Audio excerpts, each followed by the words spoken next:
Question 49. Find the least value of x which satisfies the equation 4x is equals to 7 mod 9. So this is a question in modular arithmetic. And in modular arithmetic we deal with remainders. It's a remainder arithmetic.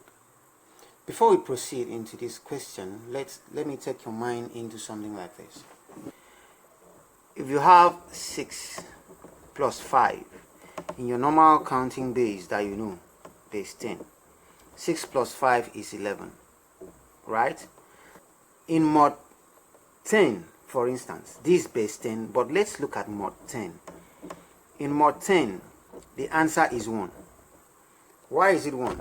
Because we are only interested in the remainder. Look at base 10. Base 10 says tens and unit, right? Now we have a whole bundle of 10. Since we are in base 10, that 10 is taken out of the way. We've rolled out a bundle of 10. What remains? 1. Now, modular arithmetic, this is mod 10. This is normal base 10.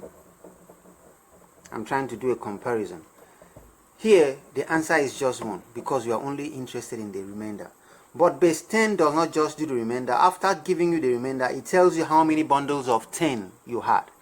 Now, if you have 50, let's say 50. How is 50 written? This is how 50 is written in base 10. Whereas, if we have 50 in mod 10, for instance, is equals to 0. We are not interested in how many bundles of 10 of this 10 you have.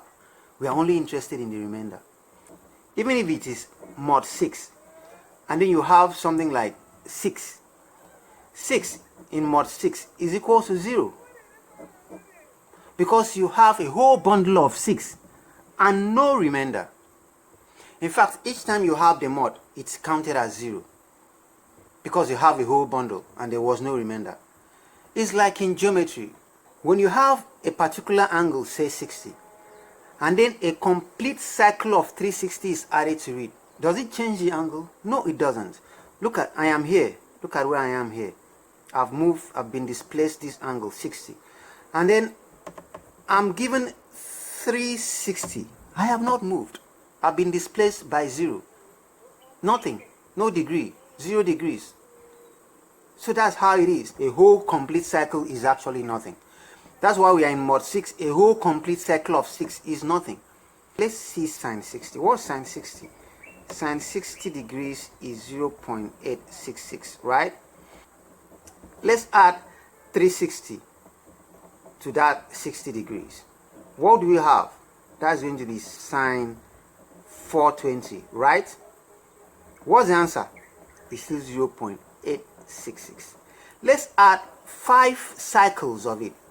That's going to be 1800. It's going to be sine 1860, right? Punch your calculator. It's still 0.866. So a complete cycle is 0. In mod 6, a complete 6 is 0. In mod 10, a complete 10 is 0. If I give you 7 plus 3 mod 7 and ask you to add this, the answer is like you've added nothing to 3. The answer is still 3. Because this is counted as 0, because that's a complete cycle in mod 7. Okay, let's forget that. And let's just solve this. 7 plus 3 is what? Is 10. Now, I need to count out, because I need to count out how many cycles. Remember, modular arithmetic is a remainder arithmetic. Remember?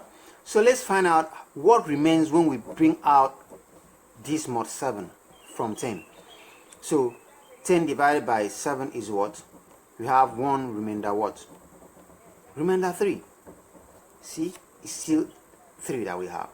So a complete cycle of 7 is like we've added nothing. Now let's go over to this question. The question says 4x is equal to 7 mod 9. Now, you see this question, I cannot just send 4 over here. If I do that, I'll be having a fraction.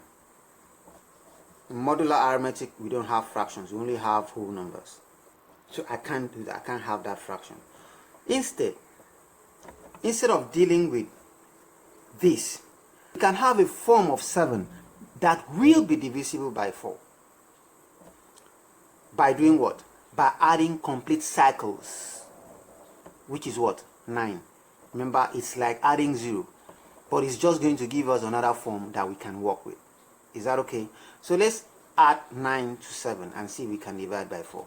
If we add 9 to 7 and it can still divide it by 4, keep adding 9 until you have a form that is divisible by 4. Let's add 9 plus 7 is what? Is 16. Wow, it seems we've gotten our answer already. It's possible, it's divisible. So now I can now do what? I can now divide both sides by 4. And the answer is what? 4. So x is equals to 4. And what option is that? Option